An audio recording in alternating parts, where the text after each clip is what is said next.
This is a fantastic device to keep people enslaved forever. And to cover this, there's a whole lot of other stories which I don't want to enter, phenomenal tools to control populations, which has been successfully done for a long time.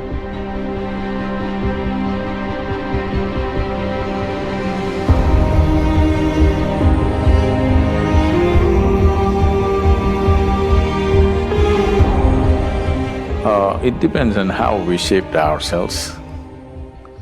If we become wonderful human beings, it's one thing.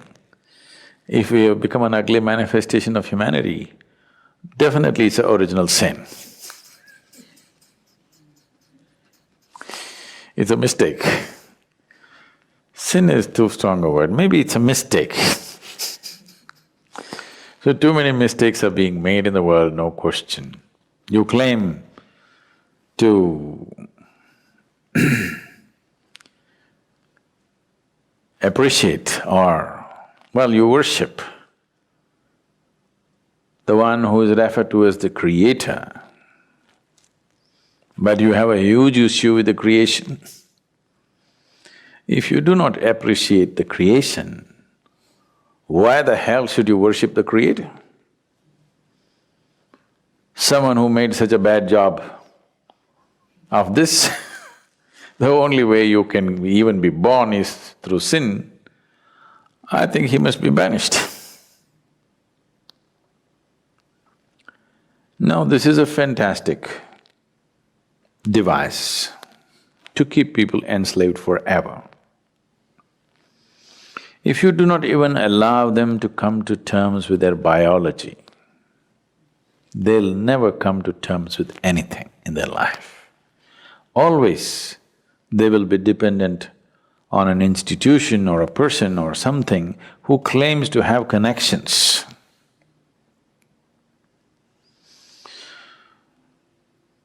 An Italian mafia guy was once brought to the law court and he just walked in with this fat cigar in his hand, and like this he came and sat down like he's a guest. Then the judge looked at his arrogance and asked, "Do you have a lawyer?" He blew the smoke out and said, "Well, I got friends in the jury."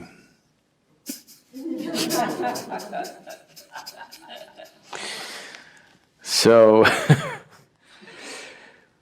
people who are supposed to have connections elsewhere,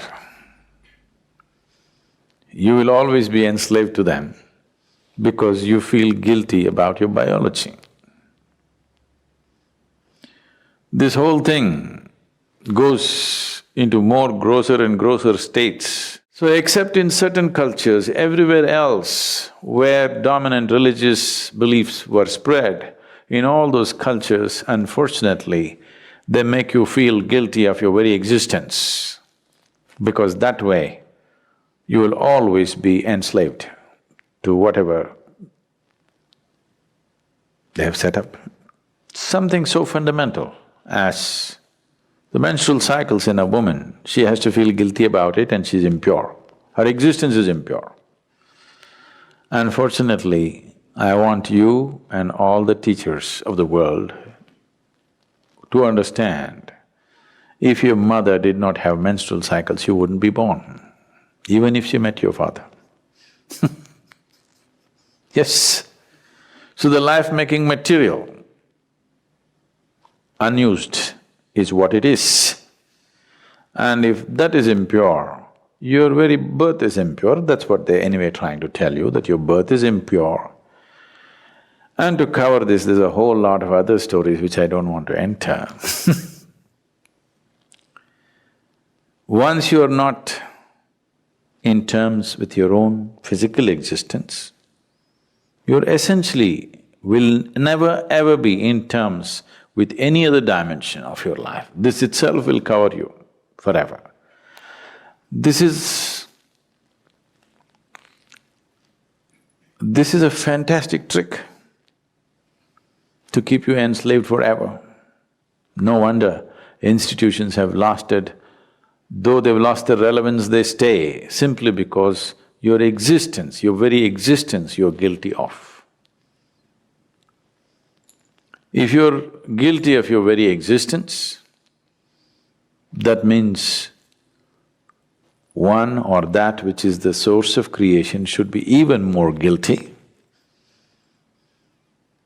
You are eternally guilty, and that which has created all this must be even more carrying the burden of guilt.